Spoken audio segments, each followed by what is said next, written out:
37,500 की धनराशि एक सही 1/3 वर्ष के लिए 12% प्रति वर्ष की दर से प्रत्येक 8 माह पर संयोजित होने वाला चक्रवृद्धि ब्याज। ये सवाल अच्छा है, ये सवाल अच्छा है भाई।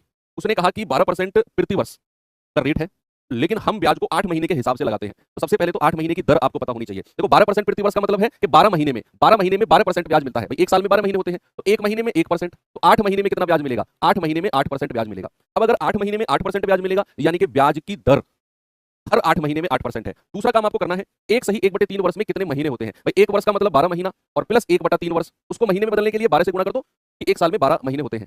3 चौक 12, 12 और 4 16 महीने। भाई 12 प्लस 4 16 महीने हो गए ना। अब आप ही मुझे बताओगे कि अगर मैं हर 8 महीने में ब्याज लगाता हूं, अगर मैं हर 8 महीने में ब्याज कैलकुलेट करता हूं, तो मैं 16 महीने में कितनी बार ब्याज कैलकुलेट करूंगा? बताइए, 16 महीने में कितनी बार ब्याज कैलकुलेट होगा बच्चा? आप कहेंगे सर 8 महीने प्लस 8 महीने, यानी कि 16 महीने में 2 बार कैलकुलेट होगा ब्याज। कितनी बार? 2 बार। अब सारी चीजें आपके सामने क्लियर है, आपके सामने ब्याज की दर 8% है, 2 बार ब्याज लगाना है आपको, चक्रवृद्धि लगाना है। आप फॉर्मूले से चले जाओ, a प्लस बी प्लस ए गुणा बी बटे 100।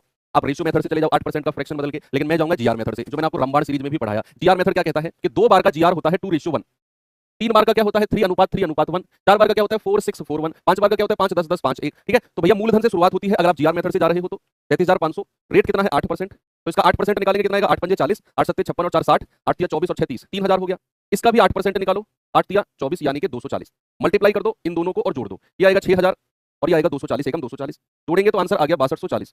कोई ज्यादा टेंशन लेनी नहीं पड़ी, ऑप्शन नंबर सी हमारा आ गया। जिसको भी जीआर मेथड नहीं आता है, कंपाउंड इंटरेस्ट में ये मानो सवालों को बहुत आसान करने की तकनीक है ये। आप यूट्यूब पर सर्च करना रामबाण सीरीज मैथ्स, 25 क्लास की प्लेलिस्ट मिलेगी, 25 के 25 टॉपिक है वो, क्लास नहीं